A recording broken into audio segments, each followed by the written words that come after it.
సంధ్యారంభ విజృంభితం శృతిశిరస్థానాంతరాధిష్ఠితం సప్రేమ భ్రమరాభిరామమశకం సర్వాసనాశోభితం భోగీంద్రాభరణం సమస్తసుమనఃపూజ్యం గుణావిష్కృతం సేవే శ్రీగిరిమల్లికార్జున మహాలింగం శివాలింగితం. భక్తి చైతన్యం ఛానల్ యొక్క ప్రేక్షకులందరికీ కూడా శుభాభివందనాలు. మీ యోగానంద శర్మ, మణికొండ, హైదరాబాద్. ఆధ్యాత్మిక మిత్రులందరికీ కూడా ఈరోజు విశేష కార్యక్రమం నక్షత్ర ప్రకరణంలో అశ్విని నక్షత్రము యొక్క 4వ పాదం గురించి తెలుసుకుంటున్నాం. ఈ అశ్విని నక్షత్రము యొక్క 4వ పాదము కర్కాటక రాశి అనబడేటువంటి రాశి ఎందు ఉంటుంది. నవాంశ లగ్నంలో, జన్మరాశిలో మేషరాశిలోనే ఉంటుంది. అంటే నవాంశ దగ్గరికి వచ్చేసరికి స్వక్షేత్ర స్థితి చంద్రుడికి, చంద్రమా మనసో జాత అని చంద్రుడు మనఃకారకుడు అని చెప్తుంది జ్యోతిష విభాగం.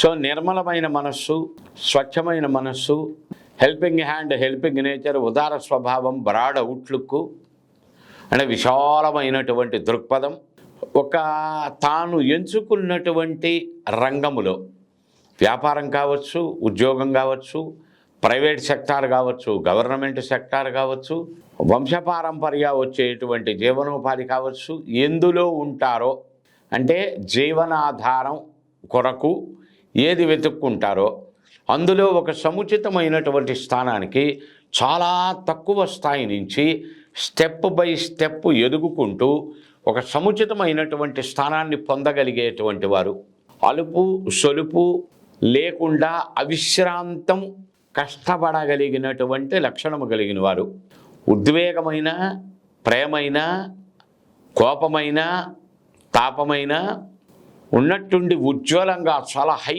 టెంపరేచర్లో పొందుతారు. కోపం వచ్చినా అంతే, ప్రేమ వచ్చినా అంతే. ఇక్కడ సామెత చెప్తారు పెద్దలు, కోపం వచ్చినప్పుడు ఆర్గ్యుమెంట్ చేయటం కానీ, అతి ప్రేమగా ఉన్నప్పుడు వరాలు ఇవ్వటం కానీ, ఈ రెండు కూడా మనిషికి చెడు చేస్తాయి అని. చిన్నపిల్లలు ఉన్నారు, అతి ప్రేమ వచ్చింది, దాదా దాదా ఏం కావాలో చెప్పు, నీకు ఏం కావాలంటే అది ఇస్తాను. వాడు నాకు సైకిల్ కొనిపెట్టు తాత అంటాడు, జేబుకు చిల్లి.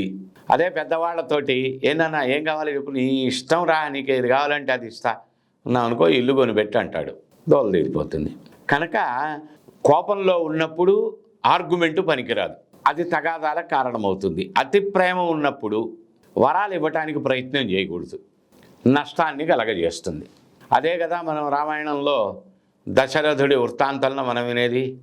కైకమ్మకు అత్యంత ఆనందం కలిగి నీకేం కావాలో కోరుకో, 2 వరాలు అన్నాడు. 2 వరాలు నాకు ఇష్టం వచ్చినప్పుడు కోరుకుంటా అంది. సరే అన్నాడు. అది ఒక రామాయణ మహాకావ్యం అయింది. సరే, దీని వెనకాల దైవతంత్రం ఏమిటి, ఎందుకు ఇలా జరిగింది? దుష్ట శిక్షణ కొరకు వచ్చినటువంటి అవతారం కనుక ఆ పనులు ముందుకు సాగటానికి మనకి స్క్రీన్ ప్లే, ఒక సినిమాకి స్క్రీన్ ప్లే ఎలా రెడీ చేసుకుంటుంటారో బిట్టు బిట్టు, అలా ఒక స్క్రిప్ట్ ఉంటుంది. దాని వెనకాల ఉన్న అంతరార్థం వేరు. ఈ రకంగా మనకి అనేక ఉపమానాలు చెప్తూ ఉంటారు. ఈ 4వ పాదము యొక్క లక్షణములు చెప్పడం జరిగి ఉన్నది. వీరు ముత్యము లేక మూన్ స్టోన్ అనబడే రత్నం, పగడము, వైఢూర్యం అనేటువంటి రత్నాలు ధరించటం చాలా శ్రేయదాయకమైన ఫలితాలు ఇస్తాయి. 4 ముఖముల రుద్రాక్ష లేక 10, 11 ముఖముల రుద్రాక్ష ధరించటం చాలా విశేషమైనటువంటి ఫలితాలు కలుగుతాయి. వృత్తి, ఉద్యోగం, వ్యాపారం, జీవనం, యశస్సు, కీర్తి, ప్రతిష్ట, ధనం ఇత్యాదులు. రేపటి ఎపిసోడ్లో 2వ నక్షత్రమైన భరణి నక్షత్రము యొక్క మొదటి పాదం గురించి తెలుసుకుందాం. అంతవరకు సెలవు. జై గురుదత్త. మీ యోగానంద శర్మ, మణికొండ, హైదరాబాద్.